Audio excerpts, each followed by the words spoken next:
The unassuming Deathworlder. Combat Master Zixthur of the Critheri species stood proudly in the center of the Galactic Combat Academy's main training hall. His four arms crossed behind his back, his crystalline exoskeleton gleaming under the artificial sunlight, he surveyed the newest batch of recruits with all six of his compound eyes. For over 300 standard cycles, he had trained the finest warriors from across the galaxy. He had broken the spirits of draconian berserkers, humbled Centauri martial masters, and even made a void dancer question their abilities. Today, however, something was different. Among the usual array of impressive alien physiques and specialized appendages, one figure stood out by being remarkably ordinary. A human female, barely reaching the shoulder height of most other recruits, with no visible natural weapons, armor, or even basic defensive adaptations. Her name tag read Sarah Chen Earth. Recruits. Zixthur's voice boomed through the translator implants. Welcome to the most rigorous combat training program in the known galaxy. Many of you will fail. Most of you will beg for mercy. But those who survive will become legends. The assembled aliens straightened their various postures. Some displayed threat responses, spikes extending, colors shifting, muscles bulging. Sarah Chen simply stood there, hands in the pockets of her standard-issue training uniform, looking slightly bored. We begin with the Gauntlet of Trials, Zixthur announced, a series of challenges designed to test your limits. First, the gravity chamber, set to 3G. Then, atmospheric endurance in toxic environments. Finally, combat simulations against level 7 drones. A Thraxian warrior raised a tentacle. Master, what about rest periods? Zixthur's mandibles clicked in amusement. Rest is for the weak. This academy produces warriors, not civilians. Sarah raised her hand. Excuse me, Master Zixthur. The combat instructor turned all six eyes toward the human. Yes, recruit. Mind if I warm up first? I'm feeling a bit stiff from the transport. Laughter rippled through the alien ranks. Even Zixthur couldn't suppress his amusement. Warm up. This isn't a recreational facility, human. The trials themselves will warm you up plenty. Sarah shrugged. All right, but I perform better when I'm properly warmed up. Just thought I'd ask. Very well, Zixthur said, deciding to humor the obviously delusional human. You have 5 minutes. Use them wisely. Sarah nodded and walked to an empty corner of the training hall. The other recruits watched with varying degrees of curiosity and disdain. The Thraxian warrior whispered to a nearby portion, humans, always so dramatic about their limitations. What happened next would become legend throughout the academy. Sarah began with what appeared to be simple stretches, arms overhead, touching toes, rotating joints. Zixthur almost turned away in disappointment, but something caught his attention. The human's movements were becoming faster, more fluid. She dropped into a series of push-ups, but not the standard variety. These were one-armed, then clapping, then explosive movements that launched her entire body off the ground.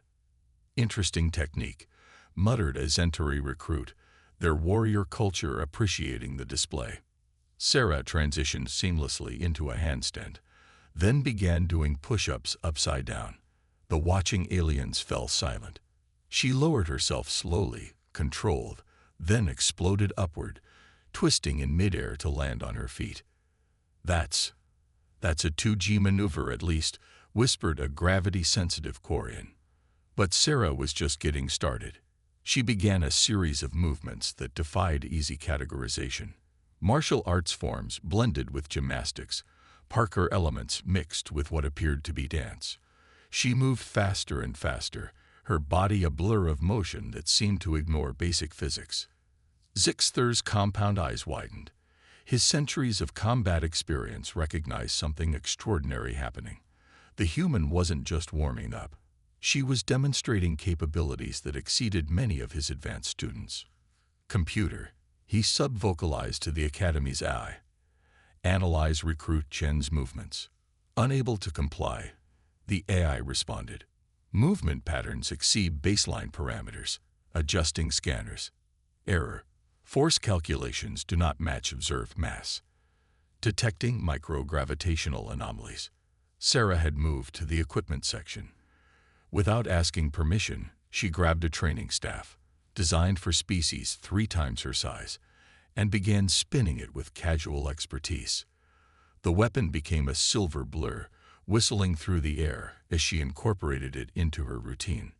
"Master," a nervous draconian recruit spoke up, "I thought humans were classified as a level 2 species. Basic combat potential only." Zixthur didn't respond. He was too busy watching Sarah perform what his combat-trained mind recognized as a killing sequence, except she was doing it at triple speed while maintaining perfect form. The 5 minutes had long passed, but no one seemed to notice or care. Sarah grabbed 2 more training weapons, shorter this time, and began a dual-wielding demonstration that made several warrior species take involuntary steps backward. Those movements, the Zentari recruit breathed, "They're from our sacred warrior texts." But how? Sarah wasn't done. She dropped the weapons and moved to the center of the room. What followed was pure human physicality unleashed. Sprints that seemed to blur space itself, jumps that defied gravity, rolls and flips that belonged in zero-G environments. Master Zixthur, the Academy AI interrupted his observations. The recruit's biological readings are anomalous. Heart rate elevated but stable. Muscle efficiency at 94%. Oxygen utilization exceeding theoretical maximums. The combat master watched as Sarah performed a series of movements that his trained eye recognized as combat adaptations for different gravitational environments. She was literally adjusting her fighting style for conditions she might encounter across the galaxy, all as part of her warm-up. A small crowd had gathered at the observation windows above. Senior instructors, academy staff, even some graduating students had stopped to watch the display. Word was spreading quickly. Something unprecedented was happening in Training Hall 7.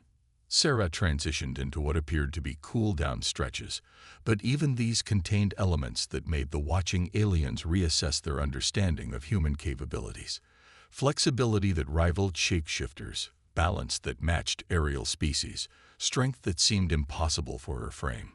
Finally, after what Zixthur's chronometer indicated was 23 minutes and 17 seconds, Sarah Chen straightened up. She wasn't even breathing heavily. "Sorry about that," she said, walking back to the group. "Got a bit carried away. Ready for those trials now."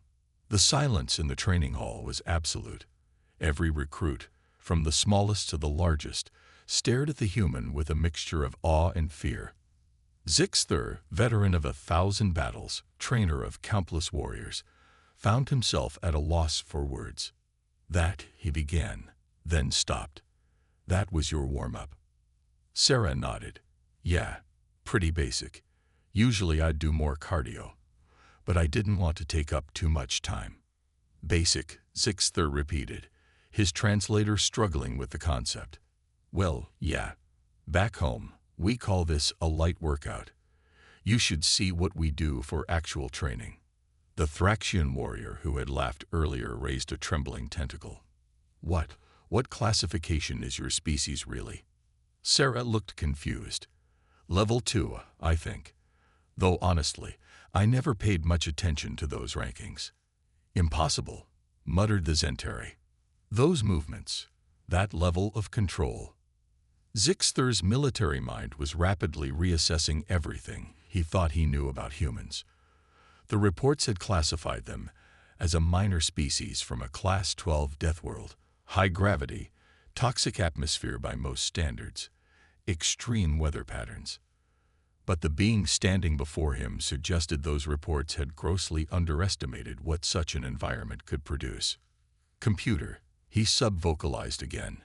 "Access all files on human physical capabilities." "Accessing. Warning. Multiple classification errors detected. Recommend immediate review of species assessment protocols." Sarah was doing small stretches now, completely unaware of the paradigm shift she had just caused. "So about those trials. I'm actually curious about this gravity chamber. 3Gs sounds fun. Fun, Zixter echoed weakly. The other recruits had unconsciously moved away from Sarah, forming a rough circle with her at the center. Even the most aggressive species were showing submissive postures. Master Zixter, Sarah continued, I hope you don't mind, but I noticed some inefficiencies in your training equipment arrangement. Back home, we found that certain layouts can improve workout flow by about 30%. Would you like some suggestions? The combat master, who had spent decades perfecting the training hall's design, found himself nodding automatically. Yes, I would be most interested in your suggestions, Recruit Chen. Sarah smiled brightly. Great. Also, I brought some training techniques from Earth. Nothing too advanced. Just basics like muscle confusion protocols and synergistic movement patterns. Happy to share if anyone's interested. Basics, the Thraxian warrior whimpered. Zixter straightened to his full height, his pride as an instructor warring with his growing realization.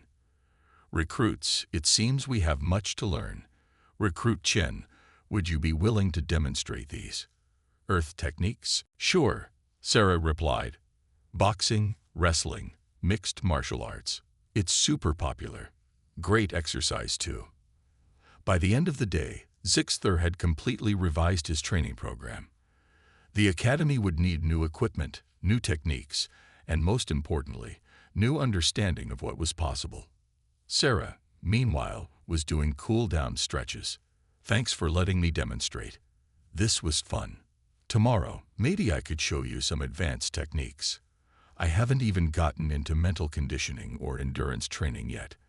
As the recruits filed out, many glancing nervously at their human colleague, Zixter overheard Sarah muttering to herself, I wonder if they have a pool. I could really go for a swim after that light workout. Light workout. The phrase would haunt his dreams. The lesson learned. The next morning, Combat Master Zixter arrived at the academy earlier than usual. Sleep had been elusive, his mind churning with everything he'd witnessed. The training hall was empty except for one figure, Sarah Chen, already halfway through what she called her morning routine.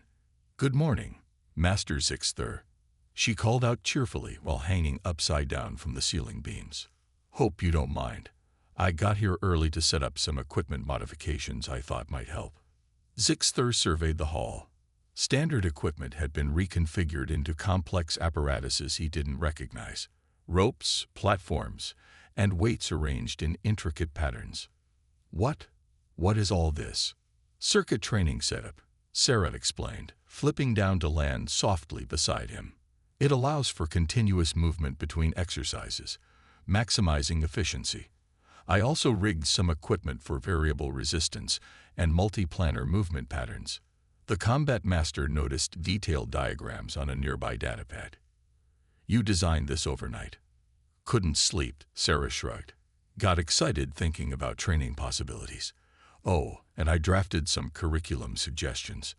Nothing major, just ways to integrate different training methodologies for various species physiologies. Zixter examined the proposals. They were brilliant, accounting for biological differences while pushing each species to their limits in safe, progressive ways. Recruit Chen, he said slowly, I believe I owe you an apology. Sarah looked confused. For what? For underestimating your species, for believing the reports, for everything. Other recruits began arriving, many stopping in shock at the transformed training hall. The Thraxian warrior from yesterday approached cautiously. Human Chen, he said formally, I wish to apologize for my behavior yesterday. Would you teach me your ways? Soon, a crowd gathered around Sarah. Even the most prideful warriors were asking questions, requesting demonstrations, seeking guidance. Zixter watched this unprecedented scene. In his centuries of teaching, he'd never seen such rapid shift in dynamics. The human wasn't just strong. She was inspiring others to discover their own potential. Attention, he called out. The recruits snapped to attention, except Sarah, who was helping a Quarian adjust their stance. Sorry, she whispered, quickly joining formation. From today forward, Zixter announced, this academy will undergo significant changes. Recruit Chen has demonstrated that our understanding of physical potential was limited. She will assist in developing new training protocols. Murmurs of approval rippled through the ranks. However, he continued, I must ask Recruit Chen a question that has troubled me. Why did humanity allow itself to be classified as Level 2?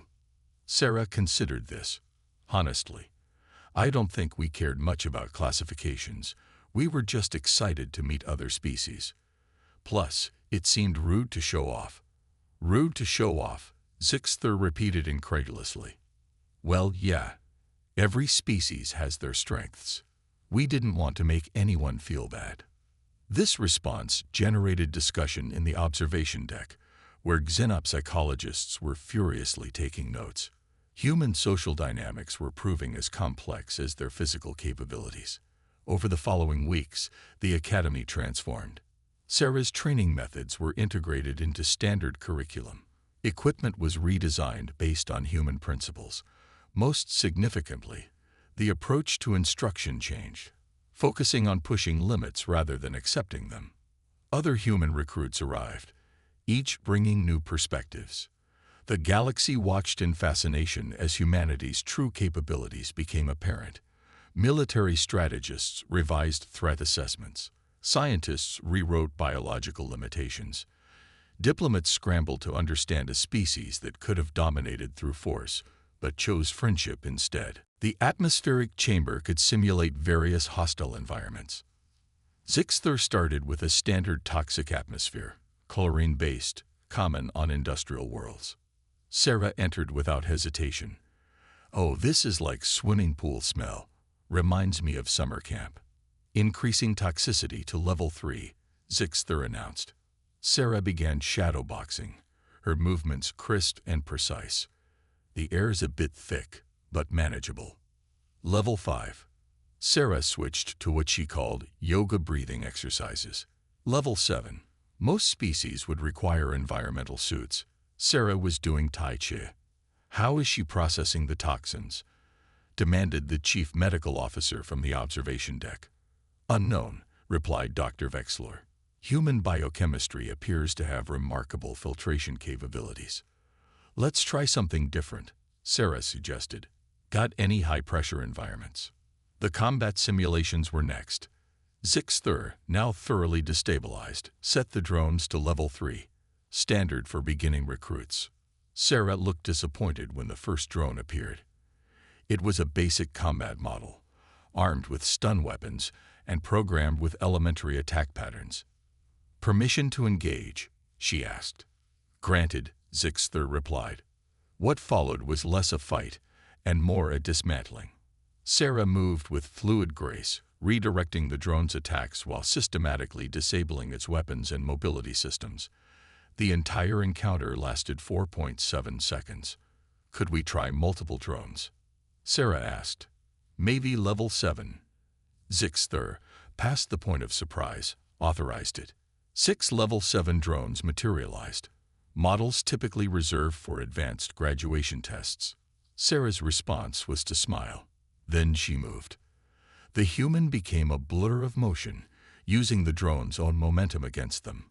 She flowed between attacks like water, each movement precise and economical.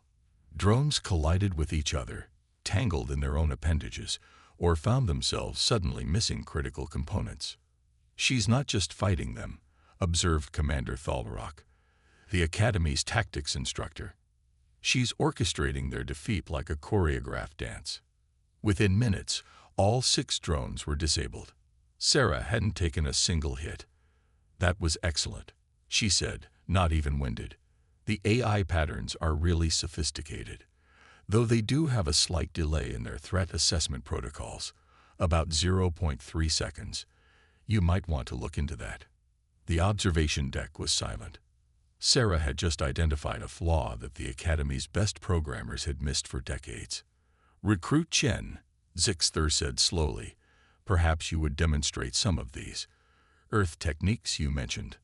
Sarah's face lit up. Really? Okay, but I should warn you. Human training can be pretty intense. We believe in pushing limits. Over the next hour, Sarah introduced concepts that revolutionized the Academy's understanding of physical training. High-intensity interval training, height, short bursts of maximum effort followed by brief recovery periods. Several alien recruits vomited. CrossFit, a combination of weightlifting, gymnastics, and cardio that left the strongest species gasping. Parkour, the art of efficient movement through complex environments. Sarah's demonstration through the Academy's obstacle course broke every existing record. Mixed martial arts, a combination of fighting styles that proved devastatingly effective against traditional alien combat forms. As the demonstration continued, the implications became clear. Humans hadn't just adapted to their death world. They had thrived in it. Every harsh condition had been transformed into a training opportunity. Their bodies were optimized for versatility rather than specialization. Their evolution prioritized adaptability, Dr. Vexlor noted. While most species developed specific traits for survival, humans developed the ability to improve any trait through training. Admiral Cathax was reviewing military projections. If these capabilities are common among humans, they're not, Sarah interjected, overhearing. I'm just a fitness enthusiast. You should see our actual athletes or special forces. The room fell silent again. There are higher levels, Zixthur asked weakly. Sarah nodded. Oh yeah, I'm probably average by Earth standards, maybe slightly above. Our Olympic athletes, professional fighters, elite military units, they're on a completely different level. She paused, thinking. Actually, I have some training videos on my datapad. Want to see what human peak performance looks like? The subsequent viewing session left the alien observers in various states of shock. Humans lifting weights that would crush most species. Runners maintaining speeds that exceeded many predators. Swimmers demonstrating endurance that rivaled aquatic races. And the combat footage. Your species engages in recreational combat, asked a horrified diplomat. Sure. Sarah's enthusiasm was genuine. Oh, but fair warning. Humans tend to train pretty intensively. We have this saying, pain is just weakness leaving the body. Hope that's okay. The assembled aliens exchanged glances. Several were already accessing their species' databases on human culture, finding references to something called CrossFit, Navy SEAL training, and ultramarathons. Perhaps, Zixthur said carefully, we should start with a modified version of the trials. Something more appropriate for the varied capabilities present. Sarah looked disappointed. Oh, okay, if you think that's best. I was really looking forward to the full experience, though. As the combat master began reorganizing the day's agenda, his mind raced with implications. If this was what humans considered a warm-up, what were their actual limits? How had the galaxy so severely miscalculated their potential? And most importantly, what would happen when humanity realized just how exceptional they were by galactic standards? The day had barely begun, but Zixthur knew his life. And possibly the galaxy's understanding of combat potential would never be the same. The impossible display. The modified trials were about to begin, but Zixthur found himself hesitating. His forearms twitched nervously as he observed Sarah Chen, chatting casually with other recruits, completely oblivious to the growing tension in the room. The combat master had discreetly alerted the Academy's senior staff, and now the observation deck was filled with high-ranking officers, xenobiologists, and combat theorists. All right, recruits, Zixthur announced, we'll begin with the gravity chamber. Standard protocol starts at 1.5 G and increases incrementally. A Vortian recruit raised a webbed hand. Master, didn't you say 3G earlier? I've reconsidered the training approach, Zixthur replied, his eyes darting toward Sarah. Sarah raised her hand. Actually, if it's okay, could I go first? I'd like to get a feel for the equipment. The other recruits quickly stepped back, none wanting to follow the human's performance. Zixthur nodded, curious to see how she would handle standardized conditions. The gravity chamber was a translucent sphere 20 meters in diameter. As Sarah entered, the watching aliens held their breath. The artificial gravity field activated, and the display showed 1.5 G. Sarah bounced lightly on her feet. "This is nice. Feels like home, actually."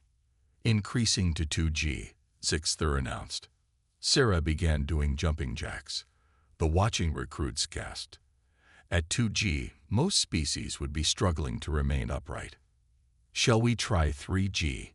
Sarah asked, not even breathing hard. Sixther glanced at the observation deck.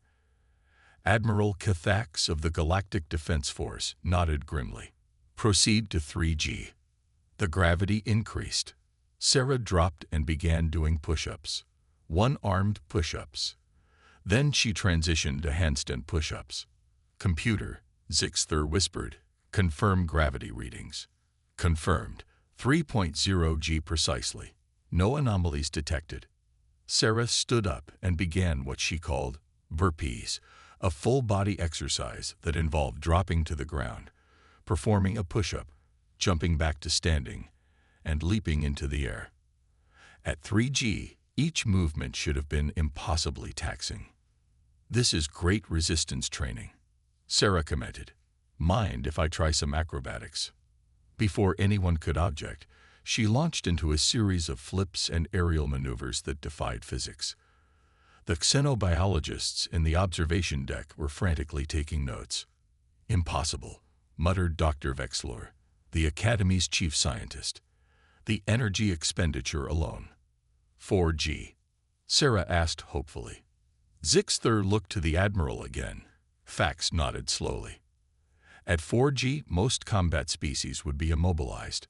Sarah began what she called plyometric training, explosive jumping movements that had her touching the chamber's ceiling despite the crushing gravity. "Her muscle fiber composition must be extraordinary," Dr. Vexlor observed. "The power-to-weight ratio exceeds anything in our databases."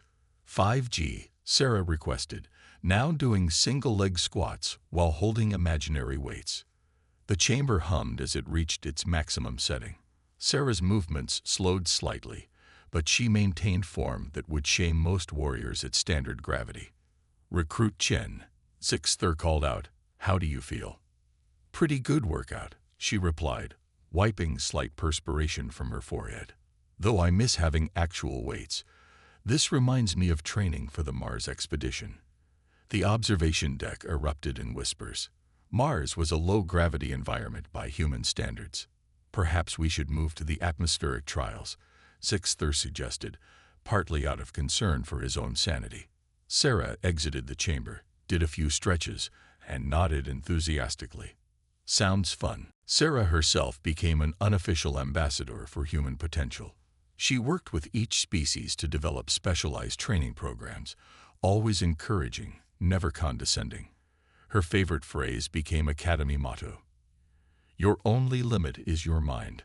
3 months later, Admiral Cathax visited the Academy. The changes were remarkable. Graduation rates had improved by 300%. Performance metrics across all species showed dramatic improvement. Most surprisingly, interspecies cooperation had reached unprecedented levels. "How?" the Admiral asked Sixther. "Humans don't just train bodies," the combat master explained. "They train spirits. They believe anyone can improve, that potential is unlimited. It's infectious." The Admiral watched Sarah leading a mixed species group through something called CrossFit. Aliens who would normally never interact were cheering each other on, pushing past perceived limitations. "We've been approaching galactic relations wrong," Cathax realized. "We categorize species by their current abilities, not their potential." 6 months after Sarah's arrival, Sixther submitted his retirement request. Not from exhaustion or defeat, but from satisfaction. His final speech became legendary. "For 3 centuries, I trained warriors by teaching them to accept their limitations. Then a human showed me that limitations exist only to be surpassed. I retire not as a master, but as a student who finally learned the most important lesson. Potential is infinite if you have the will to pursue it. Humanity's classification as Level 2 wasn't an error, it was a choice. They chose humility over dominance, cooperation over conquest. In doing so, they achieved something no military force could. They united us in pursuit of excellence. To my successor, I leave this advice. When humans say something is just a warm-up, believe them, and prepare yourself for wonders. Sarah attended the ceremony, still in training gear from her light morning workout. As Zixthor stepped down, she approached him. "Thank you," she said simply. "For what?" "For being open to change. For letting me share what humans have learned." "And what have humans learned?" Sarah smiled. "That the real strength isn't in the body or the mind. It's in the spirit that refuses to accept impossible as an answer." Years later, the Galactic Combat Academy would be renamed the Chen Institute for Physical Excellence. Its motto, inscribed in every major galactic language, read, "Pain is temporary. Pride is forever. Potential is infinite." And somewhere in the vast archives, preserved for historical significance, was a video titled, "Human Warm-Up Routine, Basic Level." No one who watched it ever called humans Level 2 again. The end.